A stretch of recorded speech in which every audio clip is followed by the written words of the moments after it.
नमस्कार, मैं राहुल कठेरिया। राज्य महिला आयोग की उपाध्यक्ष अपर्णा यादव जी के खिलाफ समाजवादी पार्टी के नेताओं की तरफ से लखनऊ के एक थाने में शिकायत दर्ज कराई गई है और कहा गया है इस शिकायती पत्र में कि अपर्णा यादव जी के खिलाफ सख्त से सख्त कार्रवाई होनी चाहिए। और साथ ही साथ ये भी कहा गया है कि अगर अपर्णा यादव जी के खिलाफ कार्रवाई नहीं होती है तो समाजवादी पार्टी बड़ा आंदोलन करेगी। अब ये अपर्णा यादव जी कौन है? ये अपर्णा यादव जी समाजवादी पार्टी के राष्ट्रीय अध्यक्ष अखिलेश यादव जी के सौतेले भाई प्रतीक यादव जी की पत्नी है, यानी कि स्वर्गीय मुलायम सिंह यादव जी की पुत्रवधू है। तो अब सवाल ये बनता है कि आखिर समाजवादी पार्टी को इतना सख्त एक्शन लेने की क्या आवश्यकता पड़ गई भाई? क्यों अपर्णा यादव जी के खिलाफ एफआईआर करवाने की नौबत तक आ गई? समाजवादी पार्टी की तरफ से कानूनन कार्रवाई करने की नौबत आ गई भाई। तो इसके पीछे कारण क्या है? और थोड़ा सा ये भी समझते हैं कि एक वक्त ऐसा था कि अपर्णा यादव जी ऐसा लगा था बीच में कि समाजवादी पार्टी में वापस आ सकते हैं, लेकिन जब उनको कहा, तमाम राजनीतिक विश्लेषक ये बोल रहे थे कि साहब समाजवादी पार्टी की तरफ से टिकट नहीं दिया गया, तो फिर वो भारतीय जनता पार्टी में चली गई। हालांकि भारतीय जनता पार्टी में भी कोई विशेष सम्मान मिला हो, ये मुझे तो दूर की कौड़ी नजर आता है, क्योंकि जिस विरासत से वो ताल्लुकात रखते हैं उसको देखते हुए अपर्णा यादव जी को कायदे में तो राज्य महिला आयोग का अध्यक्ष बनना चाहिए था, लेकिन उनको बनाया गया बीजेपी की तरफ से उपाध्यक्ष। खैर, चर्चा इस बात को लेकर करते हैं कि आखिर ये हुआ क्यों, आखिर ये नौबत क्यों आई कि समाजवादी पार्टी कंप्लेंट कर रही है अपर्णा यादव जी के खिलाफ। तो इसको लेकर हम थोड़ा और अधिक विस्तृत चर्चा करें, लेकिन उससे पहले यदि आपने अभी तक हमारे चैनल को सब्सक्राइब नहीं किया है तो सब्सक्राइब कर लीजिए, बेल आइकन को दबा दीजिए और साथ ही साथ हो सके तो जो भी आपको उचित लगे हमारी मेंबरशिप ले सकते हैं। वीडियो के डिस्क्रिप्शन में हमारी शॉप है, उसमें कई प्रोडक्ट्स हैं, उनमें से अगर आप कोई भी प्रोडक्ट्स पसंद हो तो लिंक दिया गया है वीडियो के डिस्क्रिप्शन में, आप जाके वहां खरीद सकते हैं। बात कर रहे हैं अपर्णा यादव जी की, तो देखिए मोदी सरकार जिस तरीके से विशेष सत्र बुलाई और विशेष सत्र में 2-3 दिन का जो सत्र चला उसमें महिला आरक्षण के नाम पर मोदी सरकार दूसरा खेल करना चाह रही थी, वो परिसीमन का खेल करना चाह रही थी, लेकिन विपक्ष ने मोदी सरकार की इस मंशा को भांप लिया। पूरा विपक्ष का कुनबा एकजुट हो गया और एकजुट होकर विपक्ष ने क्या किया, इस जो बिल मोदी सरकार लेकर आई थी उसके खिलाफ वोटिंग कर दी और ये बिल जो है धाराशायी हो गया संसद में। अब भारतीय जनता पार्टी इसको कैसे प्रचारित कर दी कि साहब विपक्ष ने महिला आरक्षण बिल के खिलाफ वोटिंग की है, यानी कि विपक्ष के पार्टियां नहीं चाहती या विपक्षी पार्टियों के नेता नहीं चाहते कि महिला आरक्षण बिल लागू हो। अब कायदे से तो 2023 में ही महिला आरक्षण बिल जो है पास हो चुका था, पूरे विपक्ष ने एकजुट होकर उसको पास करवाया था। सवाल यहाँ पर है कि मोदी जी क्या कर रहे थे अभी तक भाई, भारतीय जनता पार्टी अभी तक कर क्या रही थी 2023 से अब तक? कायदे में तो 24 के लोकसभा के चुनाव में यही सब कर देते तो ये नौबत ही नहीं आती। अब तक तो 543 लोकसभा की सीटें उसमें हो भी चुका होता, लेकिन नहीं किया साहब।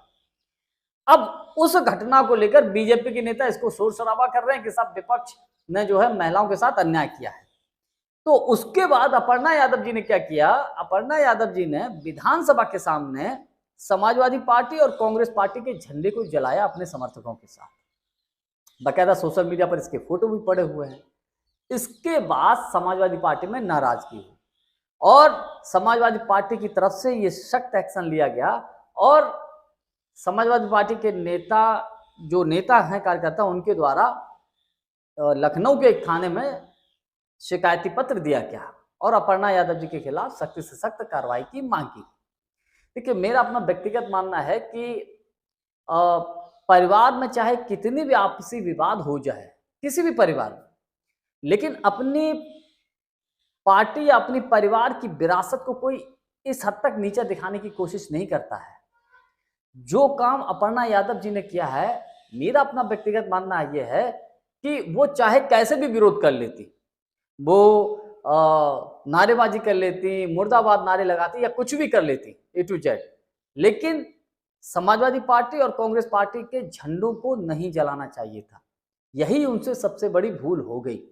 देखिए, इसको लेकर समाजवादी पार्टी की तरफ से जो कहा गया है वो ये कहा गया कि साहब हमारे लाखों कार्यकर्ताओं की भावनाएं आहत हुई हैं, लाखों कार्यकर्ताओं की भावनाएं आहत हुई हैं, इसलिए हम सख्त कार्रवाई की मांग करते हैं और अगर अपर्णा यादव जी के खिलाफ कार्रवाई नहीं होती है तो समाजवादी पार्टी बड़ा आंदोलन करेगी।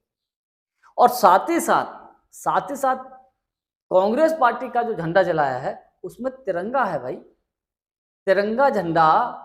भले ही कांग्रेस का चिन्ह लगा हुआ है लेकिन राष्ट्रीय ध्वज के समान जो रंग है वो रंग है उसमें। तो कम से कम मेरा व्यक्तिगत मानना यह है कि ठीक है राजनीति में विरोध होता है लेकिन विरोध का भी अपना एक शिष्टाचार, एक पैमाना होता है, एक मानक होता है कि हम किसी का विरोध करेंगे तो इस लेवल तक करेंगे या इस तरीके से करेंगे, ऐसे नहीं करेंगे जो काम अपर्णा यादव जी ने किया है। तो कुल मिलाकर इस वक्त अपर्णा यादव जी मैं समझता हूं कि बुरी फंस सकती हैं और अगर जो बात समाजवादी पार्टी के नेताओं की तरफ से कही गई है, अगर समाजवादी पार्टी इस पर अड़ गई तो मामला बड़ा दिक्कत में हो जाएगी भाई। दिक्कत में ऐसे हो जाएगा, मान लीजिएगा अगर जो समाजवादी पार्टी ने मांग की है नेताओं की तरफ से कि उनके खिलाफ सख्त कार्रवाई होनी चाहिए यानी कि एफआईआर होना चाहिए, एफआईआर हो गई तो अपर्णा यादव जी के लिए दिक्कत है और एफआईआर नहीं हुई तो भी दिक्कत है। दिक्कत इसलिए फिर समाजवादी पार्टी का ऐलान, ये समाजवादी पार्टी की तरफ से ये ऐलान किया गया कि साहब हम बड़ा आंदोलन करेंगे। कुल मिलाकर दोनों तरीके से अपर्णा यादव जी फंस चुकी हैं।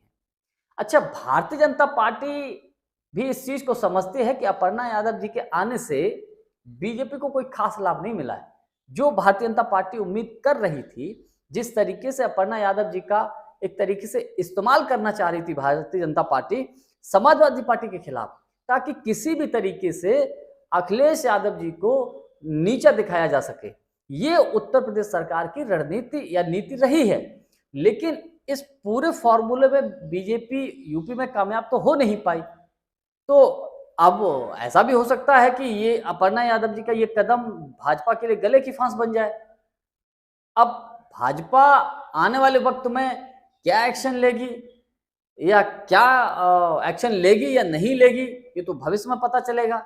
लेकिन कुल मिलाकर इस मामले पर जो है अपर्णा यादव जी के लिए थोड़ी दिक्कतें हो सकती हैं। अच्छा, दूसरी बात, कांग्रेस पार्टी की तरफ से कोई सख्त एक्शन नहीं लिया गया है। कांग्रेस पार्टी ने प्रतीकात्मक तरीके से अपना विरोध दर्ज करा दिया है। अब चूंकि कांग्रेस, मेरा मानना है कि शायद इसलिए कोई एक्शन नहीं लिया, कठोर कार्रवाई नहीं की, क्योंकि समाजवादी पार्टी जो है कांग्रेस की सहयोगी पार्टी है और अपर्णा यादव जी अखिलेश यादव जी के भाई की पत्नी हैं, तो शायद कांग्रेस पार्टी ने इससे थोड़ी सी दूरी बनाई और हिचक दिखाई। लेकिन समाजवादी पार्टी की तरफ से इसको लेकर कड़ी कार्रवाई की जा रही है। कुल मिलाकर आप ऐसे समझिए, जो विधानसभा के सामने अपर्णा यादव जी ने जो तिरंगा झंडा, कांग्रेस का झंडा जलाया, समाजवादी पार्टी का झंडा जलाया, मेरा अपना व्यक्तिगत मानना यह है कि अपने पैर पर ही कुल्हाड़ी मारने का काम किया है। क्योंकि हो सकता था आने वाले भविष्य में अपर्णा यादव जी की वो शायद समाजवादी पार्टी वापस ले लेती या अखिलेश यादव जी वापस पार्टी में शामिल करा लेते। लेकिन अब मुझे नहीं लगता कि, जहाँ तक मेरा अपना जो सोचना है अखिलेश यादव जी की राजनीति को लेकर, कि वो अगर किसी चीज़ के खिलाफ हो जाए या नाराजगी अगर उनके दिल में कोई टीस आ जाए तो फिर बिल्कुल इग्नोर कर देते हैं। तो अब हालांकि राजनीति है, राजनीति में कुछ नहीं कहा जा सकता, हालांकि परिवार भी है,